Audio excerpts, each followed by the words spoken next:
All right, welcome everyone. My name is Cassandra, and as you can probably tell from the format of this video, this is not your typical yoga class or yoga tutorial. I'm starting a new series on my channel called the Soul Purpose Series, where I talk to people that I admire, from coaches to yoga instructors, authors, entrepreneurs, basically anyone that I really want to talk to and that I think you can learn from and enjoy as well. So this is episode number 1, super special, and my first guest is Candace Van Dell. Hello, Candace. Hello. I'm so excited to be your first guest. Yes, it's exciting. It's awesome. So I will give you guys a brief introduction on Candace, but I'll definitely let her introduce herself. So I found Candace through Instagram, and then I found her YouTube channel, and all these links to her social media accounts and websites will be posted down below in the description box, so you can check it out. But Candace Van Dell is a spiritual coach, an author, and a speaker. She was a model for over 15 years and transitioned into spiritual coaching. So I thought that was a really interesting kind of bridge, and I wanted to speak to her a little bit about it as well. You have a master's, I believe, in spiritual psychology. Yes, wonderful. You're a yoga instructor, Reiki practitioner. So that's a lot. Yeah. So tell me a little bit about you and what you do. What is Candace Van Dell, and what is your business that you run, the spiritual coaching? Awesome. Well, as you said, I was a model for now almost 20 years. So that's very, very long time. Yeah. And I always knew when I was growing up that I wanted to do something. I wanted to be a spiritual psychologist, but it didn't exist in our society. As far as I knew, it didn't exist. It turns out there's only one school with that degree. And now it's not even a degree school. Now it's just a certification. They've changed it back. So it's really hard to find spiritual sort of professions in our world that are credited. So I knew I wanted to do that, but I also wanted to travel the world and learn about just life. I wanted life school. So that's how I fell into modeling in high school. And it was a very challenging career, knowing the spiritual aspect of life and seeing how absolutely opposite this industry was. And it really showed me all of these years how our society in general is very narcissistic based. It is not soul school, but we have to deal with soul school while we're in this sort of ego-based society. So I transitioned into this work full time about 5 years ago, almost 6 years ago now, because I came to a point in my life, you may know, Saturn returns. Do you know about Saturn returns? No. Oh, let's talk about it. So everyone in their life between 27 and 32 go through a time called Saturn returns, where your life shows you how to basically return to your truth. And that looks like a lot of transitions. It looks like relationship switches, like marriage or breakup or divorce. You may change where you live, across country, across state. You might have a totally different career path. Stuff gets uprooted, a death in the family, and all of a sudden your heart breaks open. So this happened to me. And I realized that the way I was living to kind of gain approval and live for society was not at all living for my truth. So I decided to quit acting. I was acting, and go to get my master's and really study the things that I knew I was all along, study my true passions. And when I did that, life kind of became a reflection of my truth.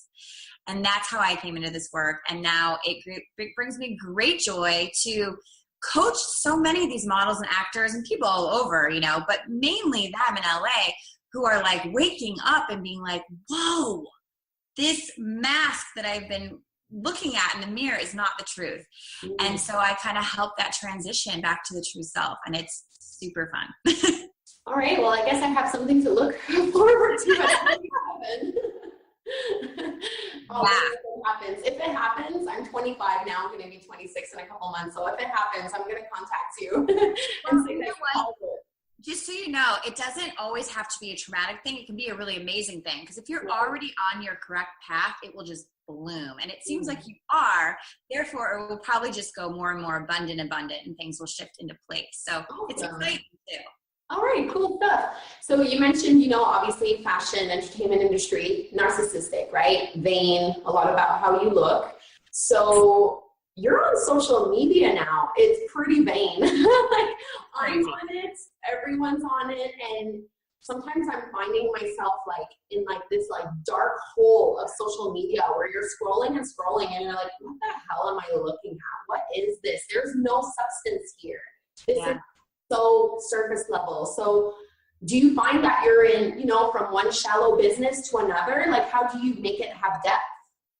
Okay, this is such a great topic because it is so strange. Even in the spiritual industry, I noticed, I posted this on Facebook the other day, like my rant about followers. It is still an ego-driven industry, right? Oh, So yeah. it's very scary because to be sort of beyond it and then work within it is a very hard balance. But if you're really grounded, and this is why I teach spiritual fitness tools, which are really solidifying and grounding yourself in your truth every day, so that when you're in this social media world of bullshit most of the time, you don't buy into it. It's not about taking yourself out of it and being totally isolated from the world. It's about seeing the truth about the world and being able to be that truth in it.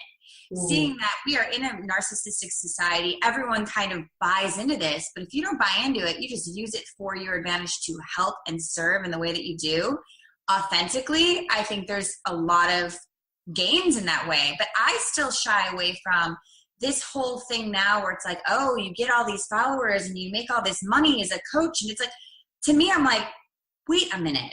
That is not what this work is about. It is wrong. And so I don't buy into it, but it is. You're going to ruffle some feathers. Yes, I am. Because it just happened to me last week. Someone asked me to be part of this big summit. Okay. And I shared all of my information, this book that I wrote, all the stuff. She's writing down lots of notes. And then at the end, she's like, you are perfect for this. You're the best expert. Wait, how many followers do you have?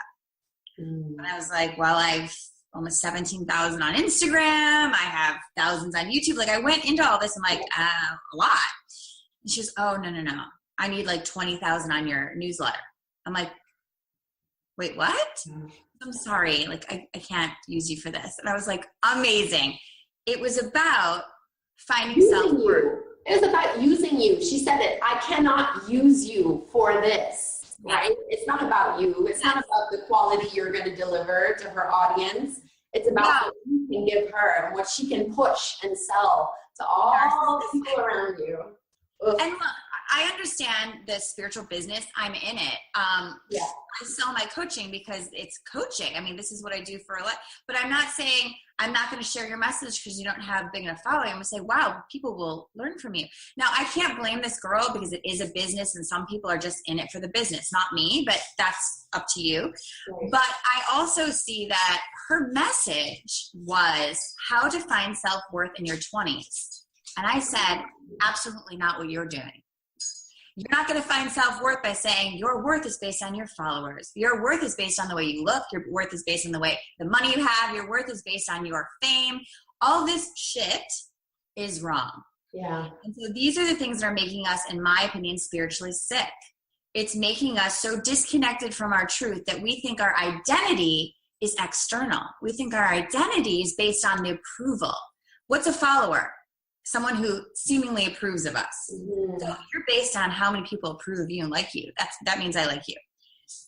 What the heck is that? Yeah. Easy. Yeah. So I have a major goal in helping people shed that false belief, shed that identity, shed that addiction to that identity. Do you feel like it's something that you've done or something that you are in the process of doing? I've absolutely done it. But I still come up against it where I'm like, clearly I get it. I see through it, but it is the function of most people. So and I hear a lot of women especially tell me, oh my God, but if I want to beat it, I got to join it or and I think, no, there's no beating. No. It's about being the change. And what that looks like is being really anchored in your own identity, your spiritual identity. Making sure that your sense of self is not coming from who liked your picture today, who said how amazingly beautiful you look. Those are great things, but it can't be the function of our identity. It can't be how we wake up and find ourselves, put it that way. So how do you, obviously you can't give me a coaching session, but how would you help someone find what is their true self and connect to that? So I'm, a mid-20s person. I'm still kind of up in the air. I have a lot of things going. I'm on social media. Like it's overwhelming. You know, you see yourself in so many different aspects and reflected through so many different kinds of lenses that it's hard to kind of find what the real little inner voice and the real true calling is. So how can you help people break out of that and find it? Yeah, absolutely. There's a couple different things. I just wrote this workbook called Spiritual Fitness, and it's really about using these tools. And the first thing I would say is it's very much about what is your trigger. That's how I always find the first thing people. Yeah. What triggers you? And what's a trigger? Something that makes you feel off balance, scared, nervous, jealous. Yeah.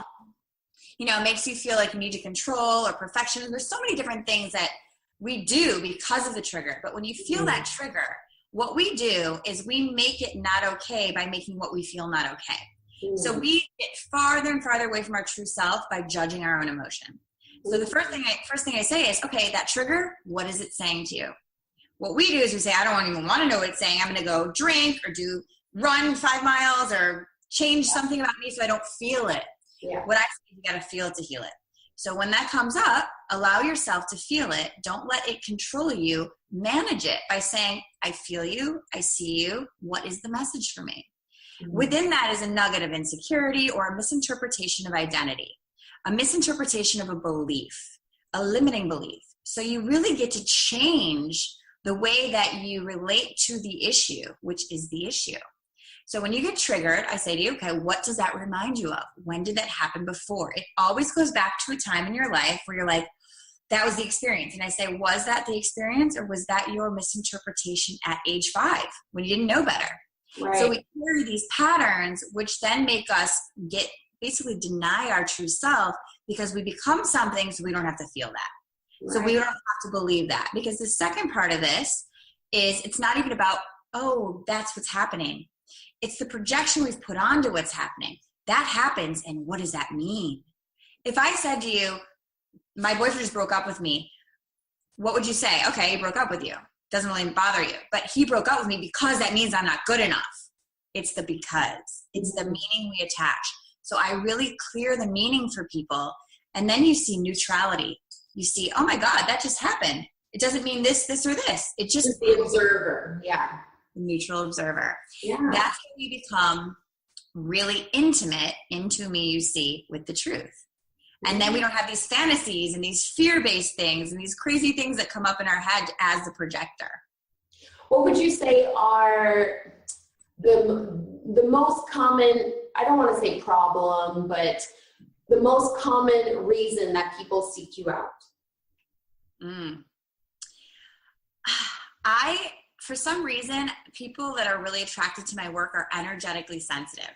Okay. People feel a lot. Either they're, swayed in some way or another, or grow up without an uncertain identity, or know who they are but can't be who they are. They can't own their truth because of societal ideals, because of perfection, because of these patterns that have come in to protect themselves from their own sensitivity.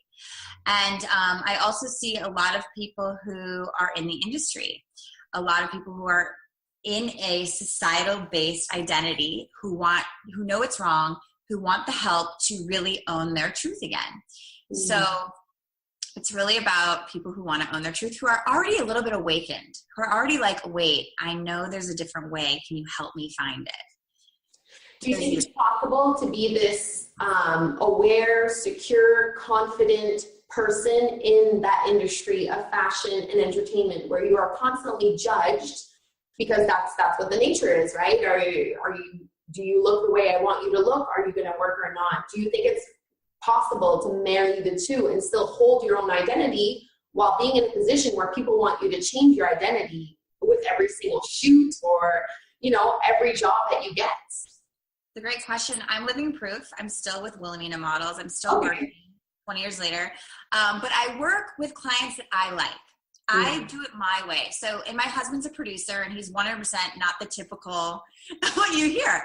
And everyone always asks me, how do you guys maintain such a normal life within that? And I say, because we're in it, but we're not of it. My identity is not of the industry. I don't get my sense of self from what people think of me. And it was hardcore really maintaining that and creating that over the last 20 years. But what I realized is what I put first is my own authentic needs, not what I think I should need, not what I think I should do to be the perfect model or whatever, but who's Candace and how does that fit me? Not how do I fit it? And that is the biggest problem. People say, oh, I have to be this ideal, I have to be this image. Well, if you're going to be an image, you're not being you. So it's really every day tuning in. I do have so many skills that I teach about, like inner counselor work and just journaling and things like this, where you tune in so much, where you know the truth and you don't waver and you don't compromise it for this external thing. It is such a problem right now, and it is so easy to fix, but you need a daily practice. Yeah, I think it's easy to get uprooted. You know, you start by laying down your roots and building this foundation, but it's like you're constantly getting a wave crashing that's trying to knock you over, right? Someone else is giving you their opinion, or you have another pressure coming your way of what people think you should do, should say, should look like. And it's hard to kind of hold your ground. And girl, it is a roller coaster. Yeah. I see it. I remember I used to feel like I was in hell. I'd be like, well, I know all this stuff. Why can't I do it? Knowing it and integrating it is two totally different animals. And really, first, giving yourself credit when you say, okay, this is happening. This is really hard. I am being swayed. People who I think have more authority over me than me are telling me what's wrong with me. It is a very, very hard thing. But and even with social media, it's the same thing. There's now like social media celebrities where you're like, wait, what's going on? It's so strange. But even in that, I love my work because I work with a lot of celebrities as my clients. And what really heals me is by seeing the reality behind this image. So I'm working with a celebrity, and then all of a sudden she's telling me all this crazy, crazy stuff about the reality of the life. And I'm thinking, oh my God, if people could just hear this, it would be so healing for people to just be authentic and say, okay, you see all this pretty stuff they say about me in the magazine? None of it's true. Yeah. And the parts that are true are probably the same for you. You know what I mean? And they're not so pretty. Yeah, I know. And we create such separation from each other in society. Like, oh, this is the pedestal. I mean, great example of this. Today, the top story on CNN, the first one, was about Kim Kardashian saying something about Taylor Swift. And I'm like, do you guys know what's going on in the world? Why is that our go-to? Yeah. I mean, it's just the state of the world. It's crazy. It's crazy. That's why I'm saying it's so hard to stay anchored, because it's just so crazy out there right now. It's so hard. And it's on our phones, you know. Our phones are just like an extension of our arm, basically. Yeah. At this time, we take it everywhere. We're always on it. And especially if you have any kind of a form of an online business, whatever that means to you, you're pretty much told that your business relies on you being present and being sparkly and cute and perfect and always on, always in entertainment mode. And it's like, who wants to do that? Who has the energy for that? That's how you're going to burn out. So, like, I know for me, yoga and meditation, if I didn't have it, I wouldn't be here. Like, it would not work. I wouldn't be able to keep the YouTube channel and Instagram. But I constantly have to check myself. Like, I remember the first time someone called me a social media influencer. Yes. And I had to like take a double take, because I was like, yes, that's not what I am. Like, that is not me. I am not some tool to be used so that someone else can make money or, you know, it's the first time that I felt like, ooh, there's like ickiness to this a little bit, you know, like I really have to be careful, because you start off and it's all fun and exciting, and it still is, but yeah, social media influencer, I thought, ooh, something about it, I didn't like it. I didn't like it at all. I love that you get that. The good news about that is we can influence, and I love being an influencer of influencing authenticity. Authenticity, yeah. Authenticity. For me, please call me an authentic influencer. That'd be the best thing. That is what you're doing. That is what I'm doing. New hashtag. No, right. Because we're not saying, oh, please believe my bullshit image and give me a whole bunch of money for it. We're saying, don't believe that and be happy. Be who you are, and the world will reflect that. And that's the reality, is we're all trying to fit into something some weird image, and we're losing the real abundance. We're losing the real happiness. We're looking outside of ourselves for happiness, and we're not happy. We are very depressed as a nation, and look at the world reflecting that. So it is the reality. There is that in every industry. And I think social media is one of the scariest right now, because there are so many things that are coming at us every single day that we think, oh my God, that must be real because everyone loves it. Right. The majority doesn't rule when it comes to that, but we think it does. It's very scary. Yeah. So I read I was on your website looking at your bio, and you said that you were always a highly sensitive person. And I was like, oh my God, that's me. Have you found that you've been able to, because I can't imagine being a highly sensitive person and being in the modeling industry. That to me is like, you're asking to take a beating day after day. I sure did. Yeah. So is this something that stays with you, this high sensitivity, or is it something that you manage? Like, how does that work? How does that fit into yourself and who you are? That's such an amazing question. It's so important right now. I don't know if you've heard of indigo children, but I do a lot of Vaguely. I don't like using that word because people are like, that's so weird. What is that? So what I'll say is people that are highly sensitive, which has always been me, like crazy sensitive, it can be a curse until you learn how to use the gift. And I'm even more sensitive now than ever, but the difference is I'm very grounded in it. I understand that instead of resisting things, as highly sensitive people, we freak out. There's a lot of anxiety. There's a lot of fear. Which is anxiety is fear in action. So we basically project fears and then we start seeing them. So what I've done in my life is seen how there's this false filter and a truth filter, and everything that sort of heals us is when we're real about it. So if you really say, okay, I'm really sensitive and this is really affecting me. What we like to do is sensitive people say, no, it's fine. Everything's fine. Or no, everything's good. And we're not taking care of our heart. When we really own our heart, yes, I'm extremely sensitive and there's nothing wrong with that. People have said, you're oversensitive, you're too this, there's something wrong with you. So we think that feeling of oversensitivity is bad and we try to neglect it. When we own it and say, no, this is my gift. I feel the world and the world feels me back. I understand things in a new way. I just have to deal with the anxiety around it. When we don't resist it, but we own it, we start to really claim that power. And within that, what I've seen is I'm so intuitive. I can see auras around everyone. It's crazy what opens up to us as sensitives when we realize it is not a bad thing. It is a huge gift, but no one has taught us how to use it. And when you learn how to use it, embrace it, and nurture it every day with the yoga. I meditate every day, twice a day for 20 minutes. I have to drink green juice. I have to cleanse myself more than most people. I have crystals in my office.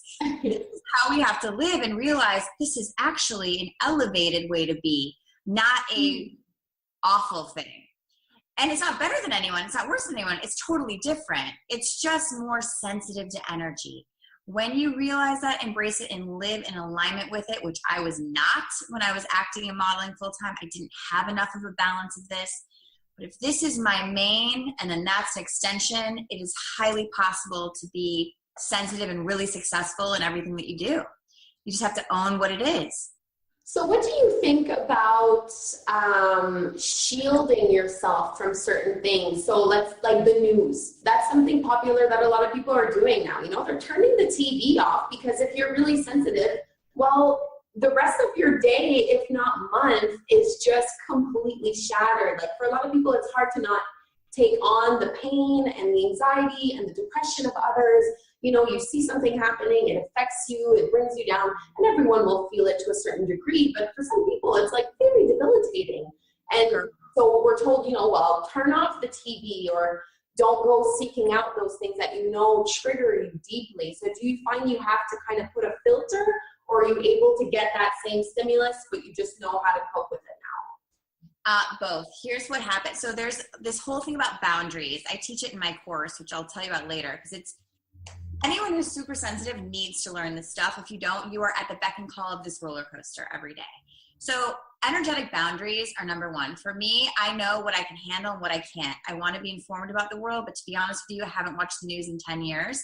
I will now like flip it on once in a while just to see what's going on. Yeah. But when it gets too much, I listen to my body and I say, that's enough. And I'll ask my husband to tell me the rest. Like, honestly, I can't have that energy hit me because as a coach, it's already energetically draining. And you have to find all these ways to replenish, as you probably know. You're empathic. You're feeling all this stuff as if it's your own. And it's not healthy for your body. It's not healthy in many ways. You can be aware of the world, but not be of those issues. So there is an energetic boundary that needs to be in place. I do a lot of breathing work.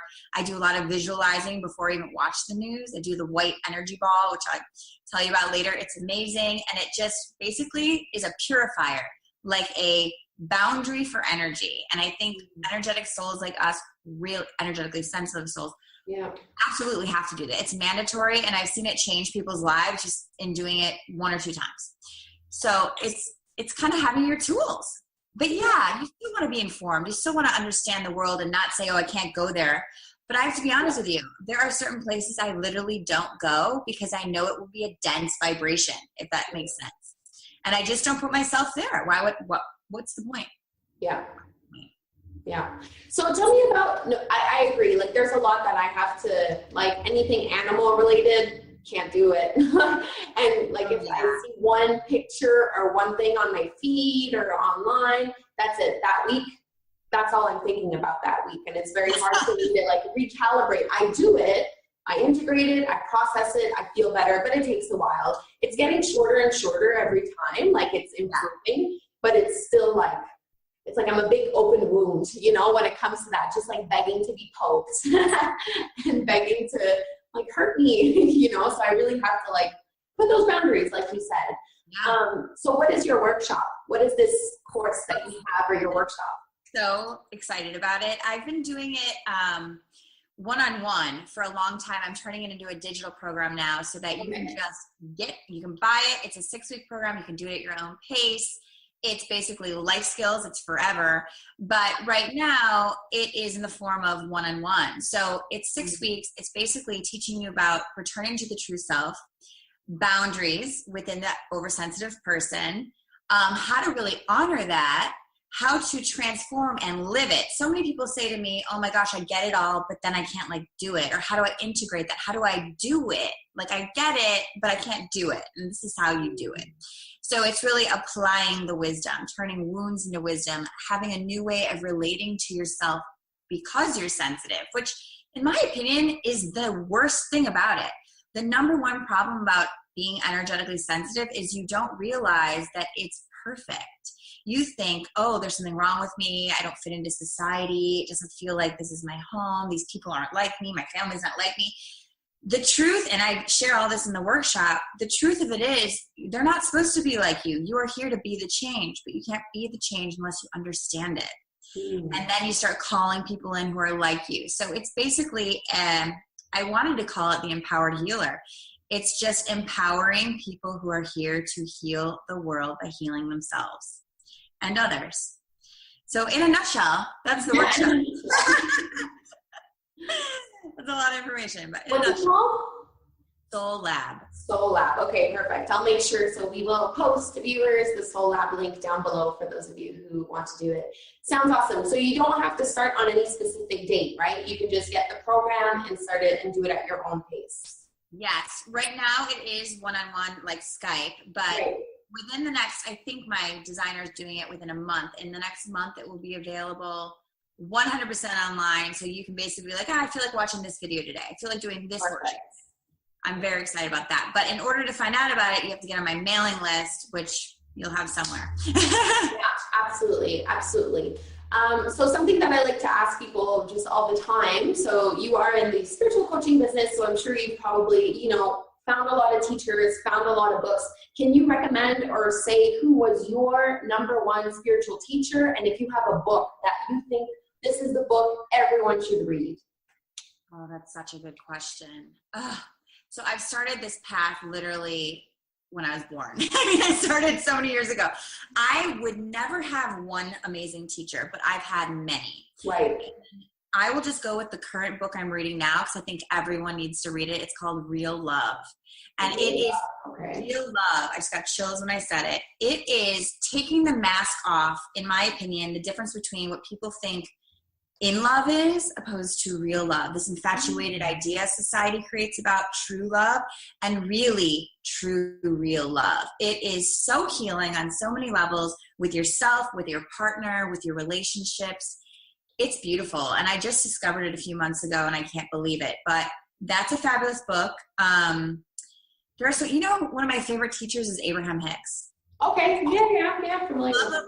When I started listening to Abraham, I can't even remember when, I was like, oh, that's me, confirmed. That's what I know. It's like such a confirmation for your own inner voice. And I think everyone should try that too if you're on that path. It's such great videos, even on YouTube. Love her. Awesome. Yeah, I love her too. And there's so much stuff free online from them that you can check it out. But Real Love is new. I hadn't heard about that before. So I'm just making a little note here to go and check it out. Definitely a great one. So kind of wrapping it up, but I do want to know, this sounds like a wonderful business that you've had, but I'm sure it's had a couple hiccups and challenges. Like, what's the hardest thing about doing what you do? Being an entrepreneur, because you're doing this, on your own, basically. You've built this from the ground up. Yeah. And you are sensitive and you are coaching people. So what's the hardest? What's the biggest challenge? The biggest challenge the first year and a half, I would say, was keeping myself healthy because I'm very energetically sensitive. I did not know or learn. No one told me that this was going to affect me so much physically. When I always say people come to me 1 to 3 sessions and they've had like an aha moment. They don't need to come often, but it's because I take it on so deeply and basically transform it while we're having the session. So I was getting really exhausted for the first year and a half. And then I had to figure out what's my number per week? How many people can I coach? What kind of people? Who is my audience? And I was coaching everyone. And then I realized, the energetically sensitive people are my perfect clientele. So that took a long time too to really own. And I think aside from that, the marketing and stuff, as you probably know, with the whole social media thing, you do have to be in it. You do have to be out there, but you don't have to be narcissistic about it. You don't have to be, in my opinion, the only thing that worked for me was just being raw and honest and saying, this is what I do. And let me see if it's a fit. Most people are like, oh, I just want everybody I want. And I was like, no, you need to know who you can help and how and focus on that. That changed everything for me. Was that easy for you to be so vulnerable and raw and open about who you are, what you believe in? Because it took a lot of courage. It's a special kind of world, this spiritual community. It takes guts. Yeah. Well, it took a lot of courage. I'm not going to lie, but when I started, that kind of melted away because I realized how healing it was for me. My work is very mutually enlightening. I feel like, in a way, the wounded healer, I had to go through all of it before I could teach it. And so when I talk to people, it's from the wisdom of my own experience. So if I'm not sharing that, it hurts inside. It's almost like I have this calling. I need to share it. And you probably hear this a lot. So by me being raw and honest, it's, for me, very healing. And very, because in a way, if you're not being who you truly are, you're not going to experience unconditional love. People are loving you for something fake. It doesn't feel healing. So for me, it's really sort of my life is my teaching. I have to do it in order to receive it. And I think that's a good lesson all in all. Yeah, that's beautiful. You have to do it to receive it. Okay, wonderful. Well, this was a lot of information jam-packed in one session. I'm really happy with how it went. Is there anything else that you want to share with the audience, something that you really want to talk about, or just a little last key message before we wrap this up? I would just say my last key message, it's kind of my tagline because I just want so many people to get this, is true self for your health. If you want to be vibrantly healthy in all areas of your life, it's about being true to yourself. I live by it, I preach it, I teach it, and I own it. And I think the more people do that, they figure out what works for me rather than what I've been taught works for me, the more enlightened your life becomes and the happier and healthier you are. So I just want to leave you with that. That is awesome. Okay, well, thank you so much, Candace, for coming on episode 1 of Soul Purpose. It was really wonderful. I think you were the perfect first guest that I could have had, really unique perspective, and I'm sure you'll resonate with a lot of our viewers. So to those viewers, please comment on the video, like it, share with your friends, let us know what you think, if you had any little aha moments during this session. And like I mentioned before, all of my social media and info links are in the description box, and Candace's will be as well. So check it out. Check out her Soul Lab for the 6-week workshop if you want to participate in it, and we will see you later. So thank you guys, and thank you, Candace. Thank you. Bye.